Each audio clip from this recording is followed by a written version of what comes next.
बिस्मिल्लाहिर्रहमानिर्रहीम। अस्सलाम वालेकुम व्यूवर्स, कैसे हैं आप? अल्लाह की ज़ात से उम्मीद करती हूँ कि आप सब खैरियत से होंगे। आज जो मैं आपके सामने रेसिपी लेकर आई हूँ वो कोफ्तों की है। बहुत ही आसान और बहुत मज़ेदार बनेंगे। इसके लिए मैंने आधा किलो कीमा लिया है बीफ का, और मैंने 5 से 6 प्याज़ें लिए हैं जिनको मैंने बारीक कद्दूकश करके उनका पानी जो है वो अच्छे से निचोड़ लिया है। और ये मैंने 1 टेबल स्पून लहसुन अदरक का लिया है। और ये मैंने खिशखाश ली है जिसको मैंने 2 घंटे पहले डबो दिया था पानी में, और फिर बाद में उसको अच्छे से जो है वो मैंने पीस लिया था। और ये भुने हुए चने हैं जिनको मैंने अच्छे से पहले तवे के ऊपर थोड़ा सा गर्म कर लिया था ताकि वो अच्छे से पीस जाएँ, और फिर उनको अच्छे से मैंने छान भी लिया था। आप अगर ये ना हो तो इसकी जगह बेसन भी ले सकते हैं। ये छोटी वाली हरी मिर्चें हैं 6 से 7 अदद, इनको मैंने बारीक चॉप कर लिया था। और ये 1 कटोरी जो है हरा धनिया है। और ये कुछ स्पाइसेस हैं, इनमें मैंने 1 टेबल स्पून नमक का लिया है, हाफ़ टेबल स्पून मैंने सुरख मिर्चें ली हैं पिसी हुई, और ये हाफ़ टेबल स्पून जो है भुना हुआ कुटा हुआ ज़ीरा है, और ये चौथाई चम्मच जो है हल्दी पाउडर है, और ये हाफ़ टेबल स्पून काली मिर्चें हैं, और ये चौथाई चम्मच जो है गरम मसाला पिसा हुआ है। तो चलिए फिर बनाना स्टार्ट करते हैं। इसके लिए हम एक बाउल लेंगे और इसके अंदर कीमे को ऐड करेंगे। कीमा जो है अगर आप ताज़ा बनवाने जाएं तो ये जो आपको प्याज़ें हैं और लहसुन अदरक हरी मिर्चें ये अलहदा से नहीं पीसनी पड़ेंगी। ये तमाम चीज़ें इसके अंदर भी यानी जो है ना वो कीमे की मशीन में पीस जाती हैं। ये दरअसल में मेरा पहले ला के फ्रिज में रखा हुआ था, इस वजह से मुझे ये सारा कुछ करना पड़ा।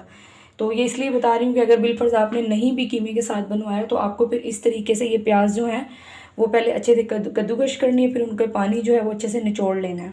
ये प्याज़ें ऐड करेंगे इसके अंदर हम। ये लहसुन अदरक का पेस्ट शामिल करेंगे। ये हरी मिर्च जो है ये शामिल करेंगे कुटी हुई, और ये तमाम स्पाइसेस जो मैंने बताए हैं ये तमाम के तमाम ऐड करेंगे। और ये खिशखाश ऐड करेंगे इसके अंदर हम। भुने हुए जो है चने हैं उनका मैंने बेसन तैयार किया है खुद। ये पहले हम हाफ़ अंडा जो है वो डालेंगे, इसको हम अच्छे से फेंट लेंगे कहीं हमारा पेस्ट पतला ना हो, इसलिए हम पहले इसको हाफ़ को ऐड करेंगे, थोड़ा सा बचा लेंगे। अब इसको हम हाथों की मदद से अच्छे से जो है मिक्स करेंगे। ये जो इसके अंदर खिशखास है ये इसका मेन इंग्रेडिएंट्स है, इसको लाजमी डालें, इससे इसके अंदर बहुत अच्छा टेस्ट पैदा होता है। और ये भुने हुए चने भी, इससे ये टूटेंगे भी नहीं और बहुत ही नरम और सॉफ्ट बनेंगे। इस टाइम पर आके इसके अंदर ये हम हरा धनिया डाल देंगे और इसको अच्छे से हम मिक्स कर लेंगे। कीमे को मैंने अच्छे से मिक्स कर दिया है। अब हम इसको आधा घंटा रेस्ट पे छोड़ेंगे और ग्रेवी का सामान तैयार करेंगे मसाले का। तो चलिए मिलते हैं आधे घंटे के बाद। इसको हम आधे घंटे के लिए फ्रीज़र में रख देंगे। आधा घंटा हो गया। अब हम इसको अच्छे से हाथों की मदद से थोड़ा सा ऐसे मैश कर लेंगे। 1-2 मिनट इसको हम अच्छे से जैसे गूंद लेते हैं ना डो को, उस तरह से हम इसको थोड़ा सा कर लेंगे। कीमे की डो को मैंने अच्छे से जो है गूंद लिया है। अब हम इसके दरमियाने साइज़ के कोफ्ते बनाएंगे, जितने आपको रखने हो छोटे बड़े। ये देखें बिल्कुल नहीं कोफ्ता टूटेगा क्योंकि इसके अंदर हमने वो भुने हुए चनों का जो पाउडर डाला है वो भी, और साथ खिशखास भी। ये देखें इसी तरह हम सारे तैयार कर लेंगे। तो ये देखें मैंने सारे कोफ्ते उसी तरह बना के तैयार कर लिए। तो इनको हम रख देंगे एक साइड पर। अब हम इसकी ग्रेवी का सामान तैयार करेंगे। तो आप ये देखें मैंने आधा किलो कीमे के अंदर 28 कोफ्ते बन गए हैं, कितने ज़्यादा माशाल्लाह। तो बहुत ही मज़े के ये बनने वाले हैं, आपने वीडियो को बगैर स्किप किए पूरा देखना है।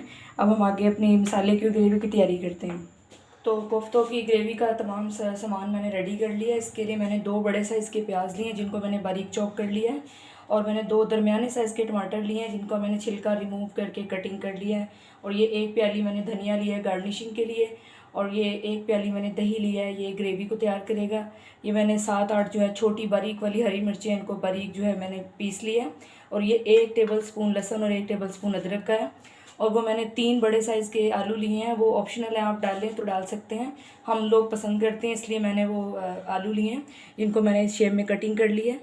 और ये कोफ्ते हमारे पहले से रेडी थे। और ये कुछ जो है ना स्पाइसेस हैं, ये मैं जैसे ही रेसिपी शुरू करती हूँ फिर आपको बताती हूँ। तो चलिए सबसे पहले हम अपने कोफ्ते जो हैं वो फ्राई करते हैं। तो इसके लिए मैंने एक कढ़ाई ली है, इसके अंदर हम ऑयल या घी जो भी है वो शामिल करेंगे। ये तकरीबन मैंने 1 पाव घी इसमें शामिल कर दिया है। घी हमारा अच्छे से गर्म हो गया है। अब इस टाइम पर आकर इसमें हम एक एक करके कोफ्तों को डालेंगे।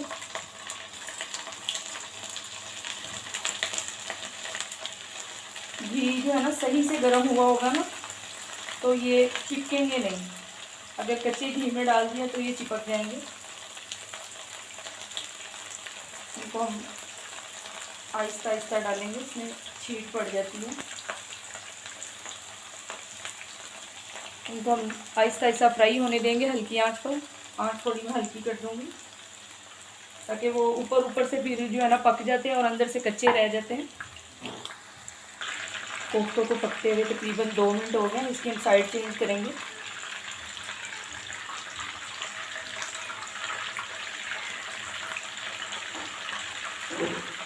ये हल्की आंच पर 5 से 6 मिनट में जो है ना रेडी हो जाएंगे।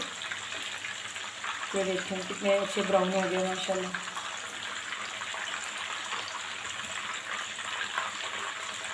इसी तरह हम तमाम को जो है पलट लेंगे। कोफ्तों को पकते हुए तकरीबन 5 मिनट हो गए और ये दोनों साइडों से अच्छे से सीख गए हैं माशाल्लाह। ये देखें कलर भी कितना प्यारा इनका आ गया। हम इसको निकाल लेंगे।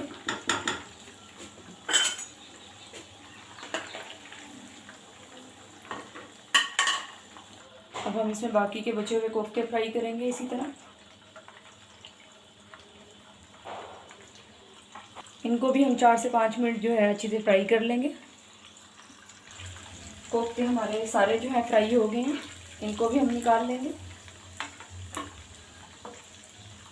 अब ये जो बचा हुआ घी है हम इसी में ही सालन बनाएंगे, लेकिन इसको हम एक दफ़ा किसी बर्तन में छान लेंगे क्योंकि इसमें बारीक बारीक जो है वो कोफ्तों का चूरा जो है वो हो गया। इसको हम छान लेते हैं। घी को मैंने अच्छे से छान लिया है। तो घी हमारा ऑलरेडी गर्म है। इसके अंदर हम ये प्याज शामिल करेंगे जो बारीक कटिंग की हुई थी मैंने, और इसको ब्राउन होने तक हम जो है ना फ्राई करेंगे। प्याज़ों को हमने ज़्यादा ब्राउन नहीं करना, ये हल्की सी ब्राउन हो गई है। इस टाइम पर आकर इसके अंदर हम ये 1 टेबल स्पून लहसुन अदरक का शामिल करेंगे और इसको इतनी देर भूनेंगे कि इसका कच्चापन ख़त्म हो जाए।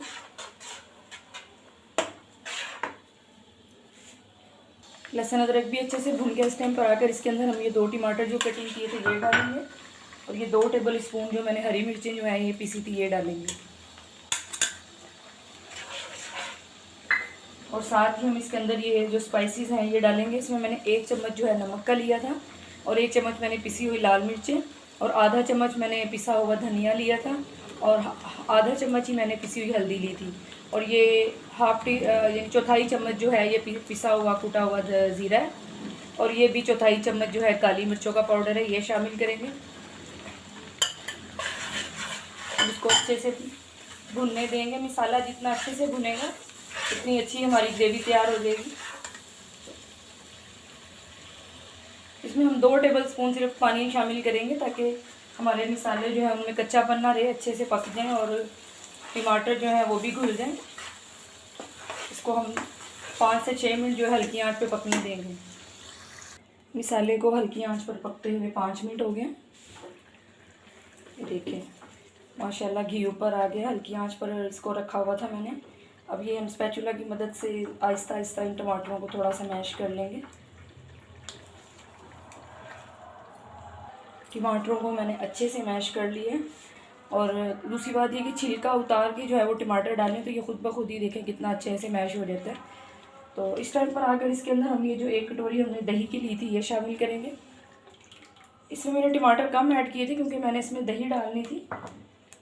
तो ये अब इस दही को हम हल्की आंच पर, जब भी आप दही, करीम, दूध, कोई भी जो वाइट चीज़ है आप सालन में या किसी भी चीज़ में पकाने वाली चीज़ में आप शामिल करें तो आंच को हल्का कर दें बिल्कुल। तो इससे जो है ना इसकी अफादियत ज़ाया हो जाती है, इसका टेस्ट ख़राब हो जाता है।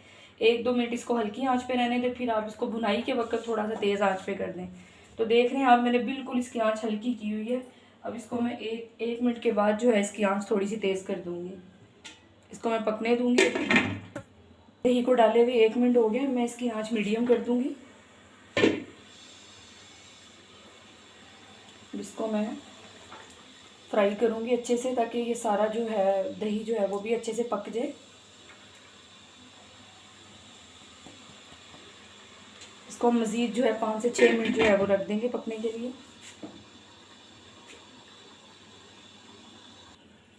मिसाले को भूनते हुए 5 मिनट हो गए हैं। देखिए माशाल्लाह घी ऊपर आ गया, अच्छे से मिसाला हमारा भुन गया। अब इस टाइम पर आकर इसके अंदर हम ये दोबारा से जो है कोफ्ते ये डाल देंगे। इनको हम 1 से 2 मिनट इसके अंदर भून लेंगे।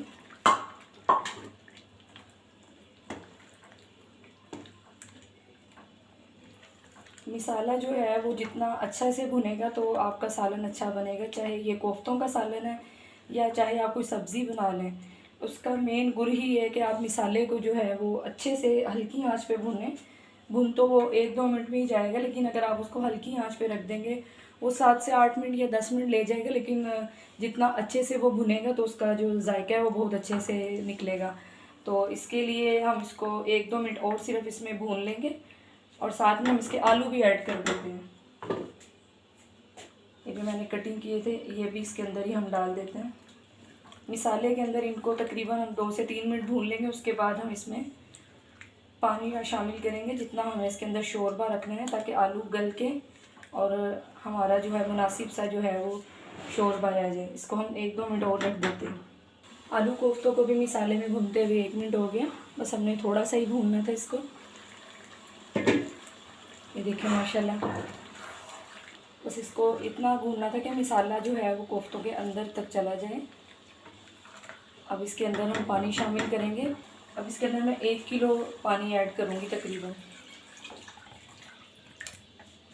अब इसको मैं पकने के लिए रख दूँगी तेज़ आंच पे। तो दूसरा ये कि आप जो है आलू डालना चाहें तो डाल लें, ये ऑप्शनल है, ये हम लोग सिर्फ डालते हैं, हमारे घर में पसंद किए जाते हैं। तो बाकी खाली कोफ्ते भी जो हैं वो सेम यही इसी तरह से बनेंगे। आलू कोफ्ते के सालन को पकते हुए हमारे तकरीबन 20 मिनट से ज़्यादा हो गए। इसको हम चेक करेंगे। आलू को हम चेक करेंगे कि अच्छे से गल गए। ये देखें आलू हमारे अच्छे से गल गए और ग्रेवी भी हमारी सही बन गई है। इतना ही हमें तकरीबन शोरबा चाहिए। इस टाइम पर आकर इसके अंदर हम पिसा हुआ गरम मसाला ऐड करेंगे और ये कटा हुआ हरा धनिया, और चूल्हे को ऑफ कर देंगे। उसको 2 मिनट जो है ना हम ऐसे ही छोड़ देंगे, ताकि इसके अंदर धनिए और गरम मसाले की खुशबू हो जाए और घी ऊपर आ जाए। 2 मिनट हो गए हमारे सालन को रखे हुए। अभी इसको हम डिश आउट करके दिखाते हैं इसकी फ़ाइनल लुक। तो ये रही हमारी आलू कोफ्तों की फ़ाइनल लुक। माशाल्लाह बहुत ही मज़ेदार बने हैं। तो आप भी बना कर देखिएगा। ये बिल्कुल परफेक्ट जो है आलू कोफ्तों की जो है ना परफेक्ट रेसिपी है। तो जिसको हमारी वीडियो पसंद आए हमारी वीडियो को लाइक करें, अपने दोस्तों में शेयर करें, और हमारे चैनल पर जो नए हैं वो हमारे चैनल को सब्सक्राइब करें। तो मिलते हैं इंशाल्लाह अगली वीडियो में, तब तक के लिए अल्लाह हाफिज़।